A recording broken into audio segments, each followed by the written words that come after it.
Welcome to Invest in Yourself, the Digital Entrepreneur Podcast. Join the podcast mogul Phil Better as he interviews successful entrepreneurs that make their living in the digital world. Now, let's join your host, Phil Better, and his special guest today on Invest in Yourself, the Digital Entrepreneur Podcast. Welcome back to Invest in Yourself, the Digital Entrepreneur Podcast, where we interview excellent and mind-bending entrepreneurs in the digital space. Today, I am happy to have an amazing entrepreneur who is one of the masterminds behind six-figure business coaching, where they help business owners, local and international, take their business to the next level using YouTube and podcasting, something after my own heart. So without further ado, let's meet the mastermind behind six-figure business coaching, Kristen Graham. Kristen, thank you so much for being here. Hey, Phil, thank you so much for having me. I'm so looking forward to our conversation today. I love listening to your podcast. Ooh, you can tell that she's a podcaster just from her intro, just the smoothness of it. I love it. All right. So I gave you a mini introduction. I would like to know a bit more about you. So how about you quickly introduce yourself? Let my audience know who you are and what you guys do. Sure. I'm Kirsten Graham, and I have a puppy who weighs 4 pounds and runs my life. That's pretty much me in a nutshell. So a little 4-pound puppy who's in charge, and hopefully she's going to be quiet through this entire episode. So my background is actually real estate. I started in real estate in the late 80s, and I sold real estate. I eventually moved to the mortgage side. Then I moved on to own a mortgage company and own a title company, and 2008 hit, and that was a party. But yeah, a lot of fun there. And what was really interesting was my now business partner was actually one of my clients from my mortgage company. And in one of the conversations when, we were finishing up her mortgage, she had said, I'm thinking about leaving my job so I can stay home with my kids. And I was like, oh, I think that's great. And so she went on to do that. And a year or so later, she reached out to say, hey, what are interest rates looking like? And we talked about that. And I said, well, how's your business going? And she said, well, it's going. I just don't know anyone else, who's self-employed, So I said, hey, let's meet for coffee, and started mentoring her. And I had been mentoring other business owners for about a decade because I did a lot of loans for self-employed clients, and I would see their business tax returns and their personal tax returns. And so I kind of knew all of their information. So they would often invite me out to pick my brain. And that kind of led to a coaching business that I had never had any intention of starting. I know you're laughing. You're like, the journey is always a windy road, isn't it? Yeah, it's never the straight road where it's like, oh, I'm just going to coach. It's like, I'm someone who picks my brain. Then I get another person picking my brain. And then all of a sudden you're like, wait, I'm doing this full time. I don't have time for my regular job. It was just timing's everything. So when I started helping Jeannie, it was back when Facebook fan pages first came out. I don't know if you remember those. I know, right? And so we were trying to find out, what local business owners knew about social media. And at that time, it was really just Facebook and LinkedIn, but also blogging and email marketing were really popular in the online space, but not locally. So she was educating them about that. So she went ahead to grow her business, and she was the one that told me I should start doing video for my mortgage company. So we started doing that in 2007, I think. And that's when I learned the power of video marketing. And I've always joked and said I want to be rich, but not famous. And what I realized, though, is when you have video content where you're just educating people and answering questions that your normal clients ask you all the time, it really builds a relationship with them. It builds a know, like, and trust. And I just remember people coming to place their loan applications, and they're like, oh, hey, how are you? And they're chatting with me, and they knew my dog. And it was a little unnerving, right? Because I'm racing around my brain thinking, how do I know this person? Where did I meet them? And I'm feeling bad, right? I'm feeling bad that I don't know them. But the reality is they just watched our videos. And so that's how they felt like they knew me. So that was an interesting experience. So what happened was 2008 happened. I joke and say we stayed in business. We weren't thriving. But in 2013, I decided I was ready to go into coaching full time. And so that was kind of when I made the leap to coaching full time. I like and that. It's been a journey. Yeah. And then with Jeannie, when I was actually mentoring and coaching her, because she offered these amazing classes that taught business owners all about blogging and email marketing and what Facebook fan pages were, and that LinkedIn wasn't just a resume site. She sold out her classes, and that was amazing. But then all of these businesses wanted her to do their marketing. So all of a sudden she's really busy. And back then you really didn't know what to price those services for. I mean, it was just crazy times. The And she Wild got really West. busy.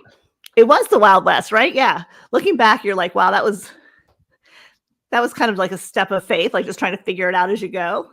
And so she was building websites for clients, setting up their LinkedIn profiles, setting up their Facebook fan pages, posting for them. And she was getting busy. So we're trying to figure out how to hire for her business. And I said, I read an article about outsourcing overseas. Would you want to try that? I know, right? Another huge leap of faith there. Yeah, the 4-hour work week, we had read about that. But, it was really before Zoom. It was a lot harder then. But she was like, okay, let's try it. So we went on that journey together. And, we learned a lot of lessons the hard way, the really hard way. Got taken advantage of, lost some money, probably were crappy bosses to a lot of people because we didn't have structure or organization. So yeah, just, not the best on either side. But we've outsourced to 6 different countries and hired hundreds of people over the past 16 years. And it's just really, to me, it's, we always think about outsourcing. We think about big companies having call centers overseas. Yeah. But I feel like for small business owners, being able to hire someone halfway around the world who is smart and talented and creative, and you can pay them 20% of what you would pay someone here, and it's still a good salary for them, that's a win-win. It allows so many business owners to hire long before they could afford to hire locally. And I just feel like it's a secret weapon for so many people. And it's not just about getting tasks done. It's about actually getting support in your business. Realizing as a business owner, you deserve to have support in your business, that you shouldn't be this person running around like a chicken with your head cut off because you're doing all the things. So that was a journey for us. It was a really fun journey. I like that. And I like how you became an entrepreneur just by accident because you were helping other business owners become better. And then you're like, I guess I'm going to be a coach now. I'm a full-time entrepreneur, kicking butt and taking names. I love how you guys have 2 parts to your business. You have the virtual assistants and you have the video for local. What made you decide to do both instead of just focusing on one? Good question. So when Jeannie and I decided to partner in business, at the time I still have one-on-one clients. So I was focusing on one-on-one clients with, business coaching, and she was running her agency. And so that was a good back and forth. And when we decided to partner, what we realized is things were changing so quickly. It's getting harder and harder for businesses to just have someone else create their content. Because in this day and age, you have to show up as yourself. And ideally, you need to show up on video. Every social media platform wants video. I think it's one of the best ways to create content that's working 24 hours a day, 7 days a week for you. So the concept of helping people learn how to market rather than acting as an agency. And then for us, helping our clients hire virtual assistants, again, without acting like an agency. So we can consider ourselves, we're not a marketing agency and we're not an outsourcing agency. We are coaches for our clients and we're trainers for their virtual assistants. So it's very different. And we hear all the time, you're leaving money on the table, because when the virtual assistants work directly for our clients. So we're not marking them up. We're not making money, off of their labor. No. Right. And there's nothing wrong with that. I don't think there's nothing wrong with an agency model on either side, right? No, the agency model adds protection to the VA, because if they don't work out there, there's a possibility of another place, or they get to multiple products. But with this, you're giving a person an opportunity to grow and recoup what they're actually worth. So I think it's great. You're doing a hybrid model, which is great. Thank you. Yeah. And most of our clients, when we're vetting our clients, we want to make sure that they are looking to hire long-term. Because what we really preach to both our virtual assistants and to our clients in the training process is that there's a lot of stability in having a long-term relationship. So our clients do not treat their virtual assistants like a virtual assistant halfway around the world. They treat them like a valued team member. And we have clients that have had their virtual assistants going on 5 years now. And yes, and it's amazing because, if you think about it, for our local businesses, which are spas and law firms, real estate agents, once you start creating your content and you have really coached your virtual assistant on what you like and don't like with your video editing and your audio editing and what you want your graphics to look like on your social media, once they know everything about what you're looking for, then you're spending very little time signing off on your content because they can create great content week after week because you've coached them on what you're looking for. So it's been really a great experience for us and for the virtual assistants. We get a lot of thank you notes from the virtual assistants. We get a lot of referrals. So a lot of our people are, how do you find all your virtual assistants in the Philippines? We do run ads, but we also get a ton of referrals from the virtual assistants that have been hired by our clients. I like that. And the referrals are even probably are better, better leads, if you will. I don't want to say leads, but potential VAs, because they're coming from a trusted source. Like if I'm not going to give you someone I don't think is worthy of your time, no, I won't, because that hurts my name. But yeah, no, I love this because you're changing people's lives. Like you're not only changing local businesses in and around where you live and obviously around the United States, but across the world where we used to refer to them as third world, quote unquote. I don't believe they're third world. They're the same world as us. But their standard of living is different. And now you're giving them the standard of living that's equal to, middle class here. They're having middle class over there. And they have a long-term job as well. And they're like, okay, now I can get better at this. And once they get better, they can, if they want, they can work with another client and, build their skill set off that and, grow and change their life. I'm reminded of one of my good friends. His VA edited his podcast, and from learning about what he does, which is real estate, she was able to buy some land and now has a farmer creating profit from there. So she's like that VA just created economic growth in her country. Yeah. And for her family, a lot of times, the kids are taking care of the parents and the grandparents because there hasn't really been an infrastructure for saving for retirement. So a lot of times these younger people, whether they're in their 20s or 30s, they're supporting whole families. And it's really funny. I'm kind of thinking Phil, I'm thinking Dr. Phil here because I'm kind of thinking about tearing up, and I'm not a weepy kind of person, but it's been incredibly hot in the Philippines. And, one of our full-time VAs who works on our team, she had said it had just been horrifically hot. They'd been out of power for a couple of days just because of the heat wave. And so we were like, yeah, no problem. Take some time off. Just do what you can do. It's 107 degrees there. And you can have a day off. It's okay. It's not the end of the world. Yes. And so she had messaged us just a couple of days ago, and she said, I bought an air conditioner for my room. And I bought an air conditioner for my parents' room. I never thought I'd be able to afford one air conditioner, and now we have two. Oh, right. So that makes me want to cry when I think about that's helping people. It's changing their lives. Yeah. And so my next goal is to help her get a generator. Right. Yeah. So, and not just so she can work. I'm not being selfish, but no, because the generator is twofold. One, it improves their quality of life because if the power goes out, the generator comes on. They don't have to worry about, mom and dad having heat stroke or grandma have heat stroke. The kids are relaxed, they live in a cooler environment.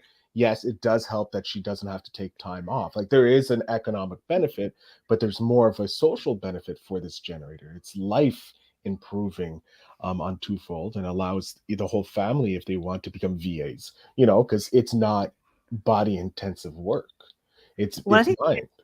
Yeah, I love that your friend's virtual assistant bought land. I always love to hear when our clients say, oh, my virtual assistant just bought a house, or, I think it's so empowering. And I think we forget, especially as entrepreneurs, that there is power in relationships. So many people work at jobs, and you think about the camaraderie and the relationships that people build in corporate America. And being an entrepreneur can be very lonely and isolating at times. So 100%. One of the things I wasn't expecting was to hear things like, now that I have a virtual assistant, I feel like a real business owner.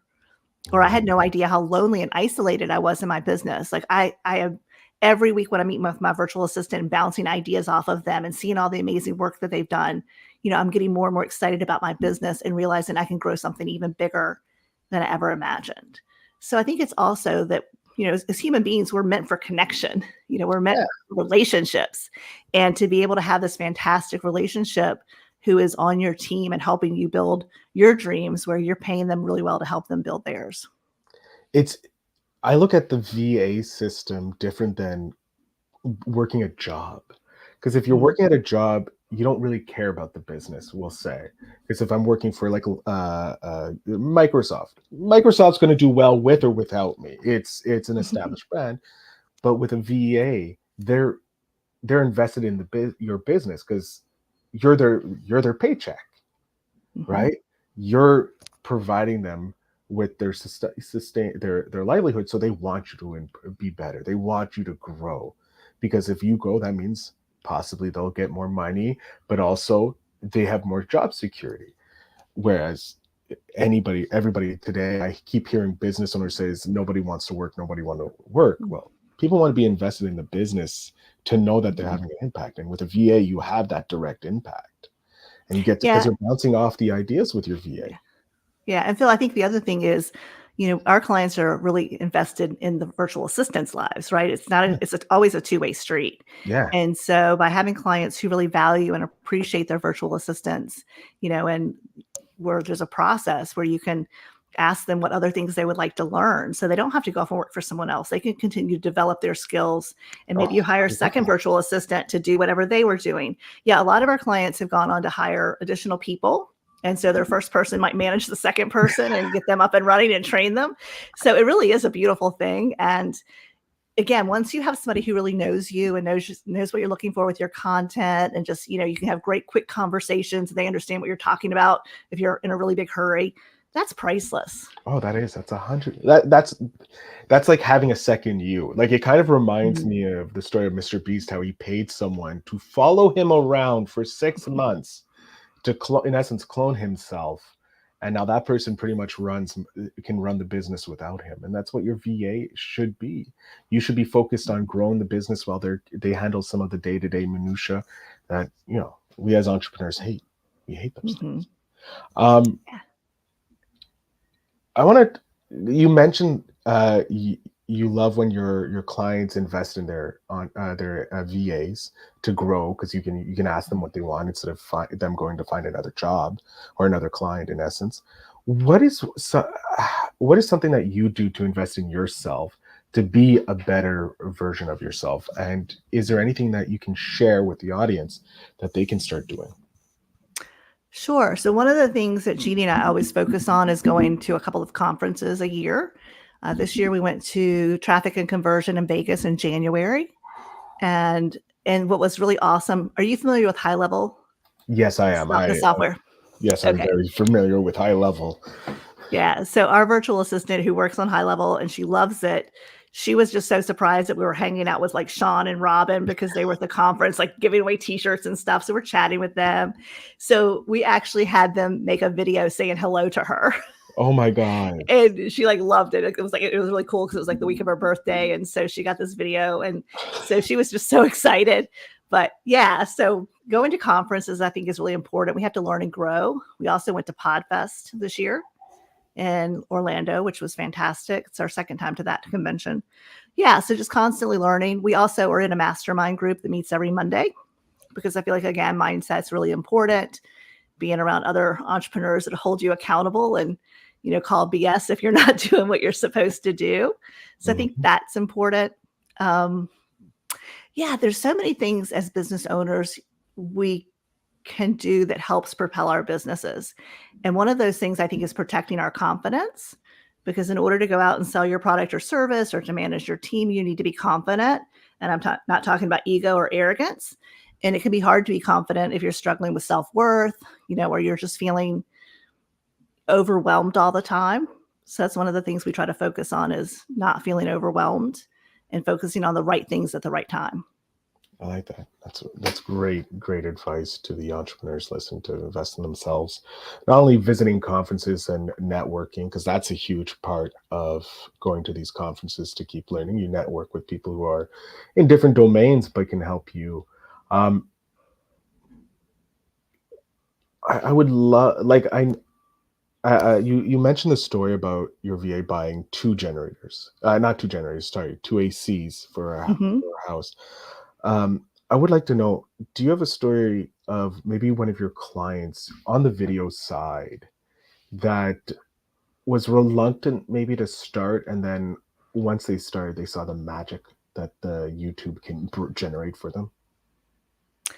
I think everybody's reluctant to start on video, right? There's Yes. very there's very few people who are like, "Oh, yay, let me get in front of a camera." I feel like it's a very normal thing to be afraid to get in front of a camera.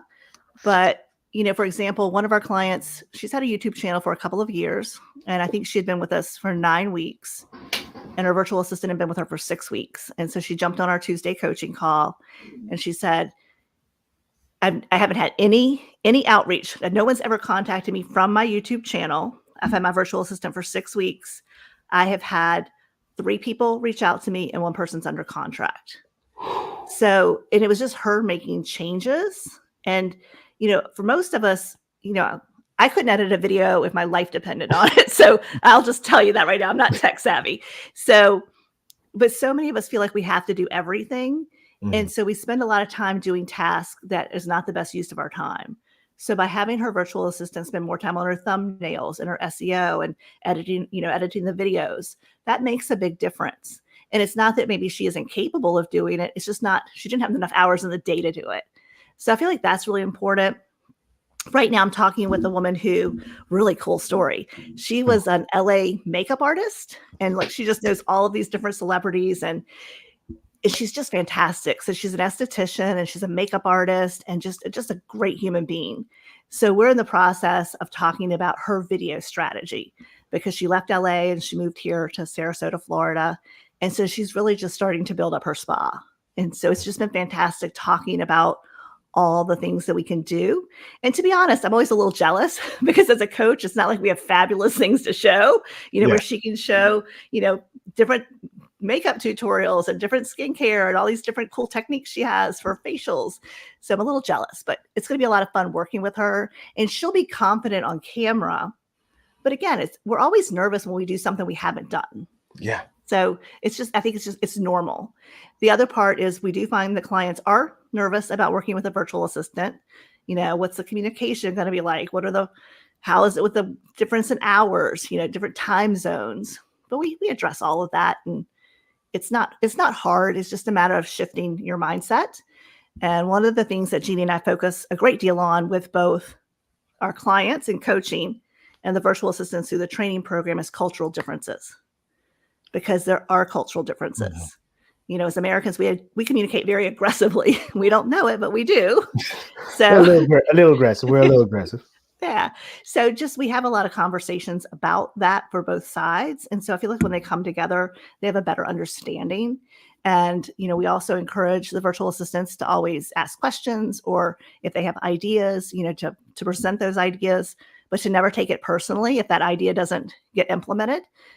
So we do a lot of that kind of coaching too for successful relationships.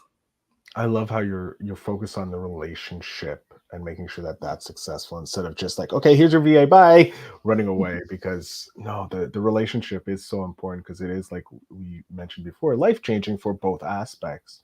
Because Mhm. like you said, you just mentioned your client had worked only for 6 weeks with the VA, and all of a sudden already have 1 under contract versus having none for the years prior.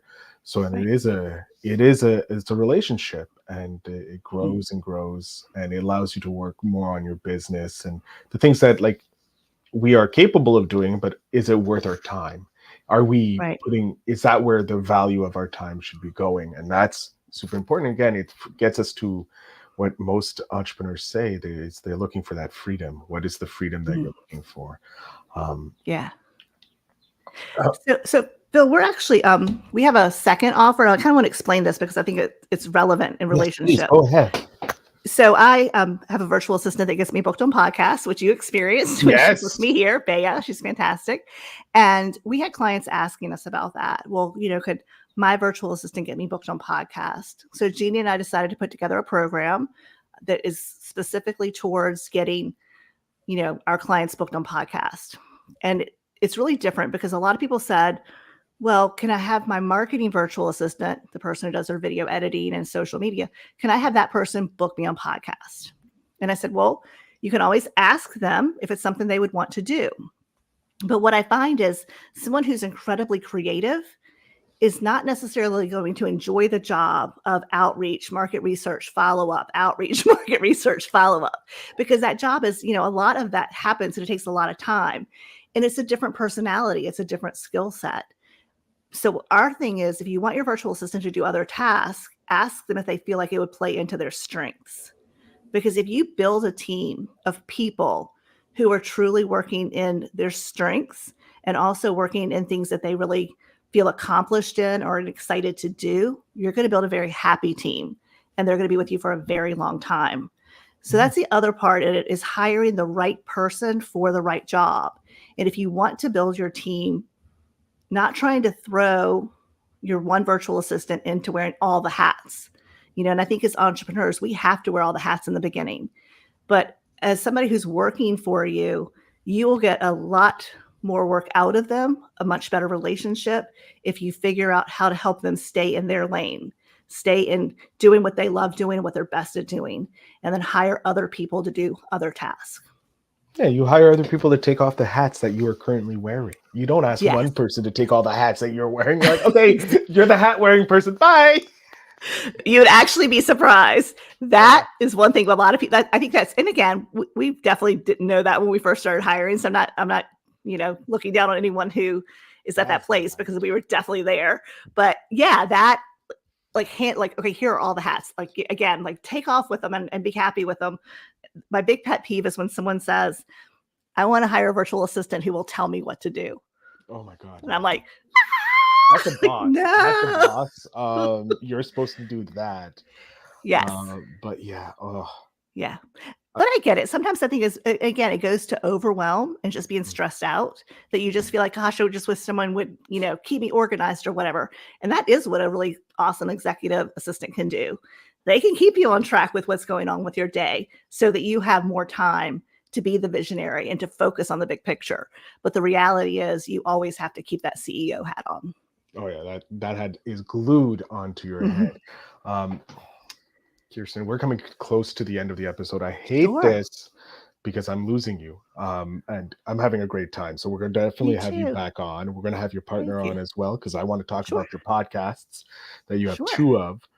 But with the last question, I want to know, I have your 10-year-old self here. She kicked me before. I don't know why, but she seems like she's a kicker. She's a kicker. She is. Okay, I thought so. What's one piece of advice you would love to be able to hand back to your 10-year-old self? So in some ways I was very lucky because my parents, I had to cut the grass and, we learned to shoot guns. I lived in the country. So there really weren't gender specific, tasks. My brother had to wash dishes and all that fun stuff. So I think that we were really taught we could do basically anything, which I think was a very good lesson. I also have a pillow over there for my sister-in-law that says, I'm not bossy. I just have better ideas.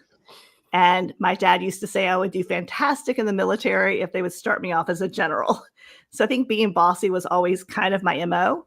And, I think especially as women, if you are bossy and take a leadership role, you often get called the B word, and it's not bossy.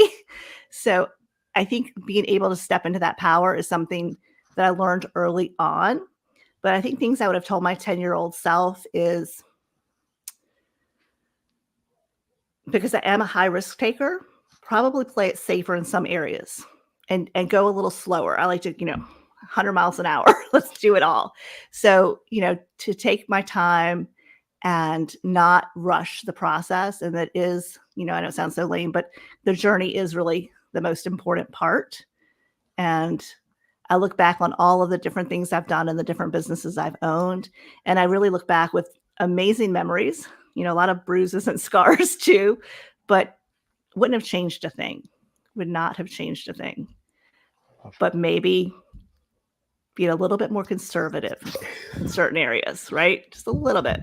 We always can be a little more conservative in certain areas in life. Yes. I think that's Yes. some amazing advice. I'm going to jump off stage here. I want you to let my audience know where they can connect with you if they're interested, if they're a local business looking to hire you guys to help them with their YouTube, or to hire you to learn more about podcasting and that. So I'm going to just jump off stage here. The floor is yours. Sure. Thank you. Yes, you can find us at sixfigurebusinesscoaching.com, and that's SIX, figurebusinesscoaching.com. You can also, I'll offer you guys a free gift. It's a guide, and it's called Marketing. It's called Double Your Income with a Marketing Virtual Assistant. And the URL for that is Outsourcing for Bosses. So outsourcingforbosses.com. If you're thinking about outsourcing, it's a great tool for you. And we do have a lot of resources on our website. So pop on over. There's links there that you can book a call with me. And I'm happy to have a conversation with any of you. I love meeting new people. Amazing. Thank you so much. Thank you, Phil. I can't thank you enough for being here. I'm looking forward to having you guys back on and learning more about how you are changing the relationships with VAs around the world and local businesses and empowering businesses by doing that. So I want to thank you so much for being here. Thank you, Phil. Thank you so much for having me. And I'm looking forward to having another conversation. Oh, this has been fun. It's going to be excellent. To my audience, make sure you check out the show notes down below to connect with Kirsten and her six-figure business coaching and the VAs and all that wonderful things that she has over there. So I thank you so much for listening. And remember to always invest in yourself.